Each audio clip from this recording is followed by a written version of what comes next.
And I say this from personal experience. In the early 80s, when I was a student at the University of the West Indies, I saw a lot of youth that were not in school and I wanted to help. And I went to my own church at the time and I encouraged them to say, let's start schools at these church buildings, evening sessions. Nobody bought into the idea. So I left and I took my own money and I had a guy build a blackboard for me and I bought all the other things. And I went to the community and I said, anyone who wants to learn mathematics or chemistry, because those were the subjects I could teach at the time, mathematics and chemistry, and every Wednesday and Sundays, evenings, I would teach maths and chemistry, and people from the community came. And some of those persons, that's where they passed maths, and some of them are in Canada now as nurses, others are in the United States, but that's where it started. And that was in the early 80s. So we have got to remain in the community because there are always people there willing to learn and are willing to move forward in life, and we must not give up on them. So we have got to get our youths from violence to vision. And I propose that a way be found to provide grants to the various churches specific for youth development programs.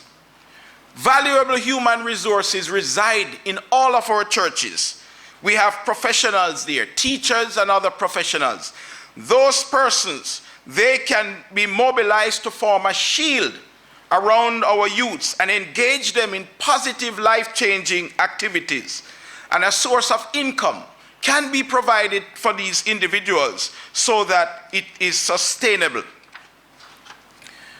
Some time ago, 2017, I think, I saw a young man who I hadn't seen for over 26 years. And I engaged him in a conversation, and when the conversation was ended, there was an elderly gentleman who was watching what was happening. And the elderly gentleman came to me and he said, Brother Edwards, you cannot be seen talking to a man like that. That man is the Don, and he's responsible for the murder of X amount of persons. Of course, I have no way of validating any of this. So I appreciate the concern of the elderly gentleman. But what I took away was what the so-called Don said to me. He said to me, when he saw me, he was smiling, and it was difficult for him to smile. You could see that hardness of life on his face. It was like the dawn breaking through a great tomorrow. Difficult. But he was glad to see me, and he said, I'm asking you one thing. Do what you can to help the youths in the community. That's all he said. Never ask me for money, anything. Just do what you can to help the youths in the community. I hadn't been in the community for over 26 years. And then I promised him that I would.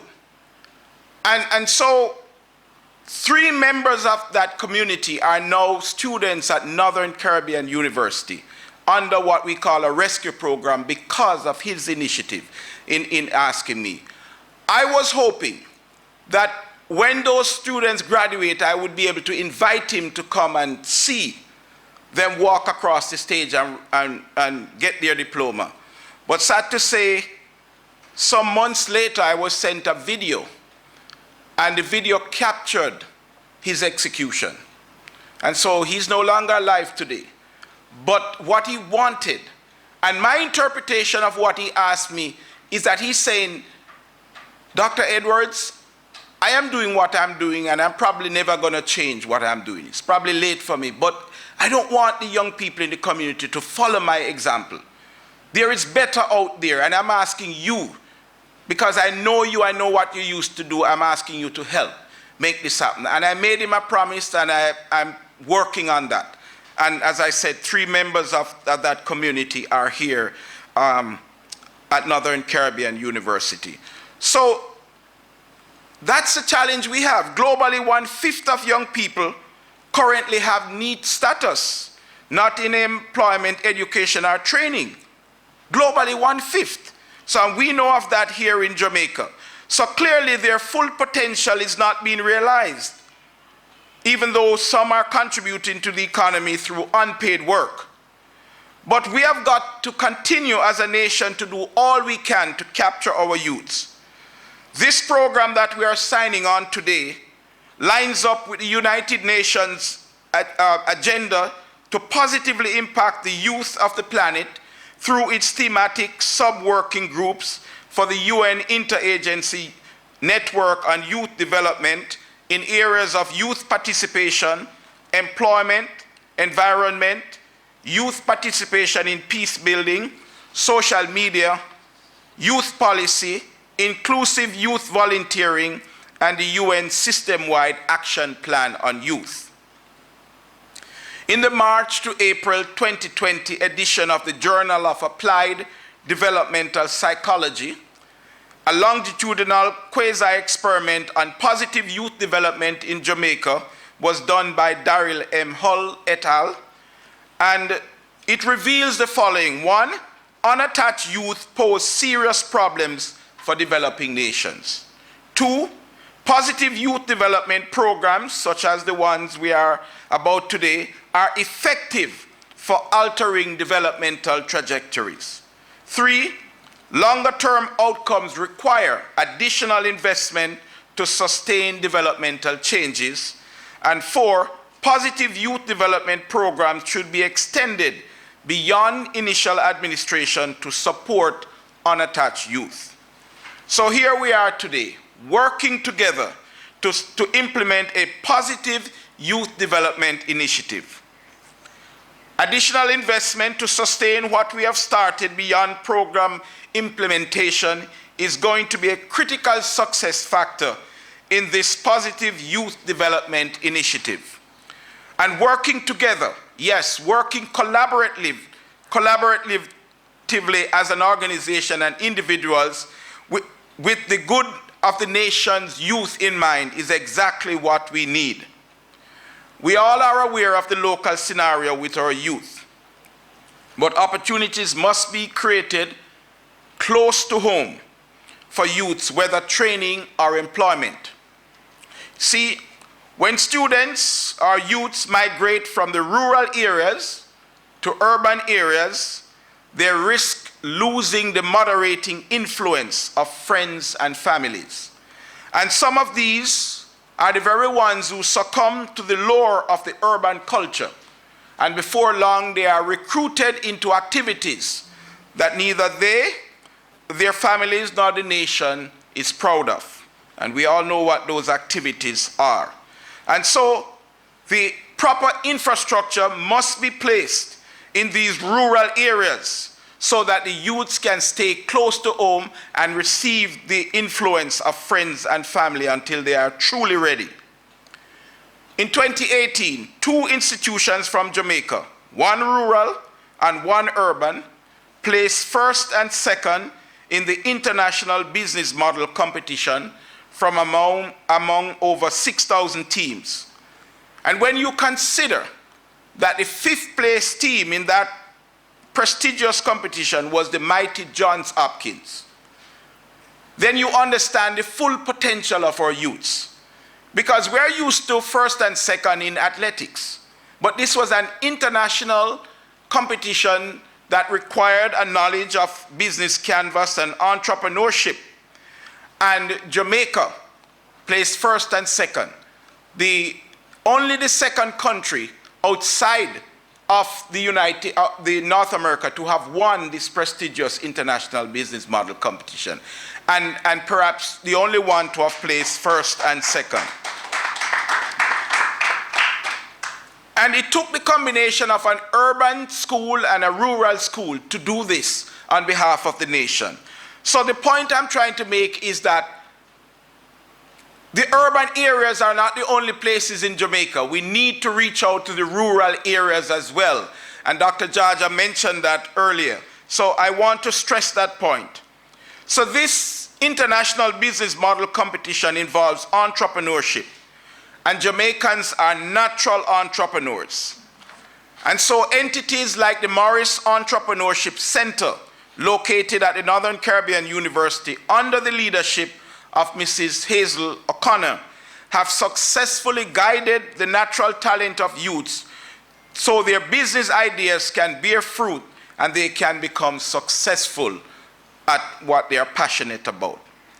The Community Counseling and Restorative Justice Center is another outreach arm of NCU that works alongside governmental organizations such as the Victim Support Unit and the Center for the Investigation of Sexual Offenses and Child Abuse and others to provide intervention, restorative justice, and a plethora of other services, including empowerment training seminars relevant to parents, youth, and children.